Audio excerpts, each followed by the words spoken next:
Chernobylite Review. Hello beautiful people. In this video, we will talk about Chernobylite Game Review. Chernobylite suffers from an identity problem. While the game is billed as science fiction, survival horror RPG, I often found myself struggling to find the horror in the game's world, and much of the RPG elements felt bare. While there are scary things in the game, it never reaches the survival horror heights of games like Silent Hill or Resident Evil.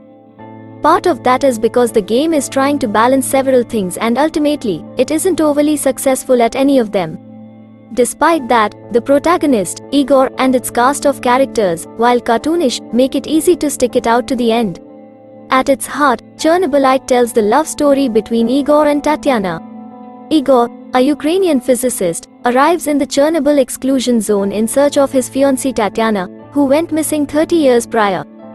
Why he's waiting that long to try and find her, you'll just have to find out.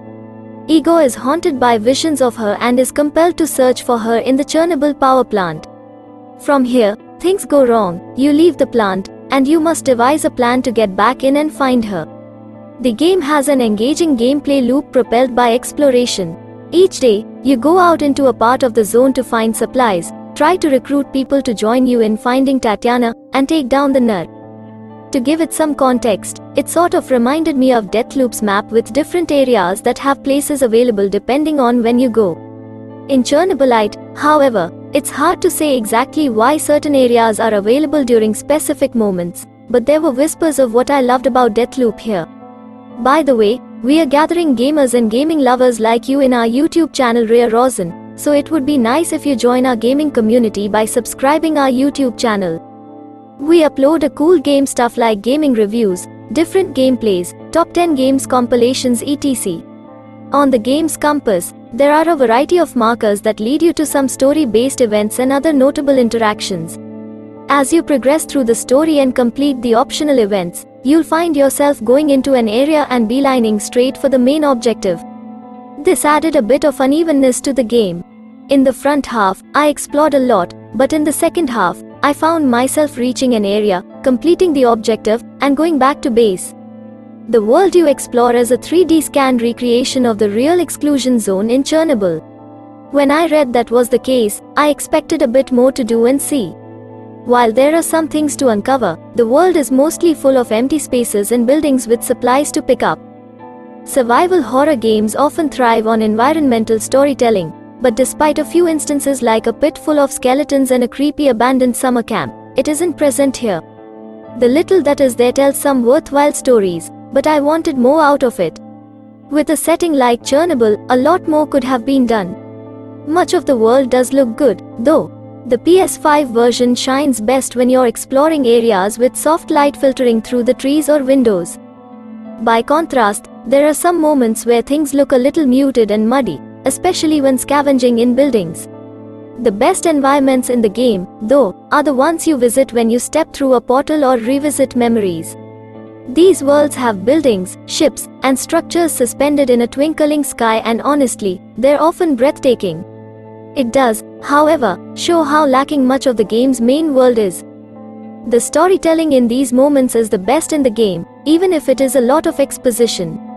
When you're exploring the main world, you're often given a certain story objective.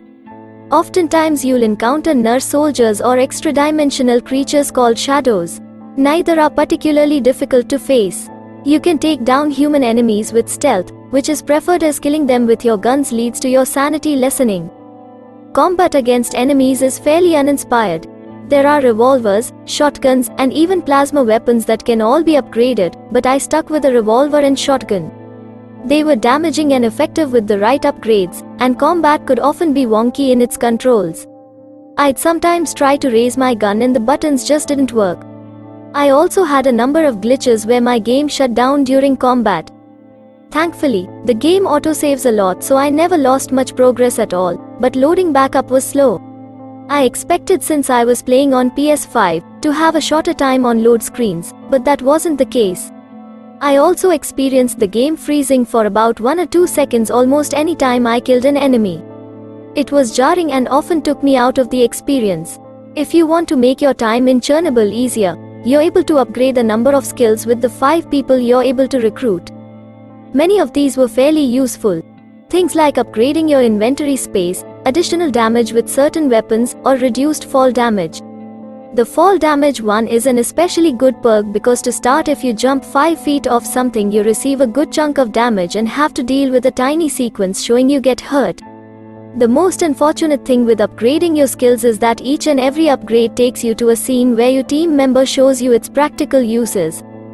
If you want to sneak more quietly, you must play through a mock encounter where you try and sneak up on your teammate. Want more inventory space? Get ready to see Olga show you how to arrange herbs, a broken baby doll head, a gun, and food rations in your backpack. It is unnecessary and slows the pace of an already uneven game. The base you call home can be upgraded, but I found a lot of it to be inconsequential and did the bare minimum. It still felt like what I did was enough, though, because my team remained happy through our adventure. It is not all bad though. Much of the voice acting is over the top and cartoonish. Igor especially is somewhat laughable. He sounds like a vaguely Russian Nigel Thornberry, but by the game's end, I found myself rooting for him and his team of misfits. I wanted to find Tatyana and get to the bottom of the game's mystery surrounding her. You are also given a lot of opportunities to chat with your team and learn more about them. Surprisingly, a lot of their stories are touching and engaging. In fact, once the game was over, I felt satisfied with how it ended and the choices I made. The game thrives on them, and a mechanic even comes into play about midway through that lets you alter time and choose differently to see how the world changes. There are some good moments in Chernobylite, but much of it is hampered by its inability to decide exactly what it wants to be. Neither the RPG nor survival horror elements rise to the occasion, but some of its storytelling pulls at your heartstrings.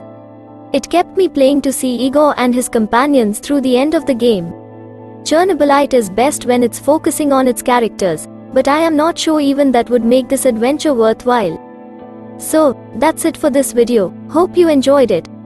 If you do like our video, make sure to like, subscribe and hit the bell icon so you never miss an update.